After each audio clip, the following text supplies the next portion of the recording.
Oke, standby, kamera ready, sound ready, 3, 2, 1, action. Halo.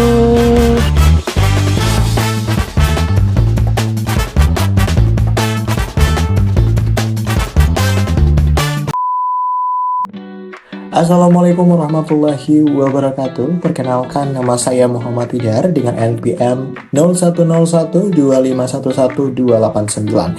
Saya dari Fakultas Hukum Universitas Hairun Ternate dengan prodi Ilmu Hukum. Saya membuat video ini untuk memenuhi tugas dari dosen Bahasa Indonesia saya, yakni Bapak Dr. Hairul SPD MPD, yang membahas seputar sejarah, kedudukan, dan fungsi dari bahasa Indonesia. Mari kita mulai dengan sejarahnya.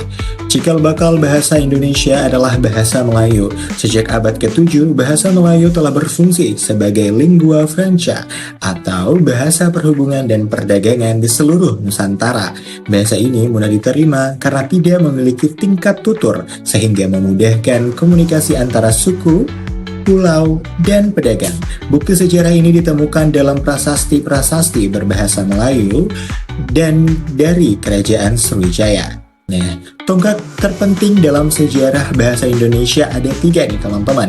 Yang pertama, terdapat pada Sumpah Pemuda ya pada tanggal 28 Oktober 1928. Ini adalah momen paling krusial para pemuda dari seluruh Indonesia berikrar untuk menjunjung bahasa persatuan bahasa Indonesia. Momen ini secara langsung mengukuhkan bahasa Melayu sebagai bahasa Indonesia dan memisahkan identitasnya dari bahasa Melayu sebelumnya.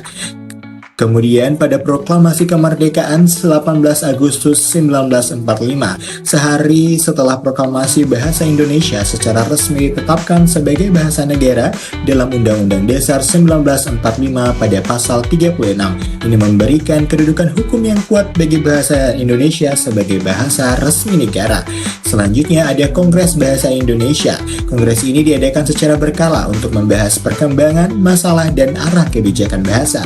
Kongres pertama diadakan di Solo pada tahun 1938, jauh sebelum kemerdekaan. Ya teman-teman, selanjutnya kita berbicara terkait kedudukan bahasa.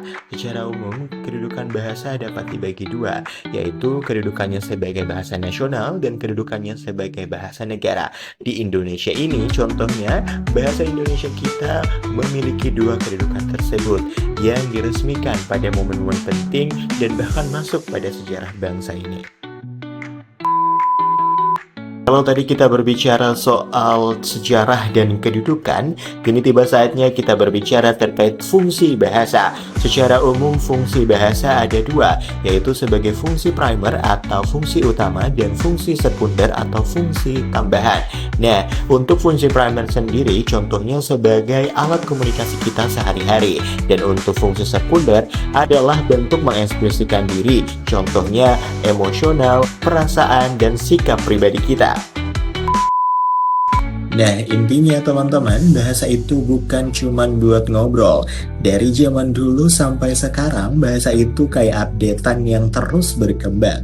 Kedudukannya penting banget nih, jadi simbol buat kita semua. Fungsinya macam-macam, mulai dari curhat, nge-share info, sampai bikin kita punya identitas. Jadi, bahasa itu vibes kita.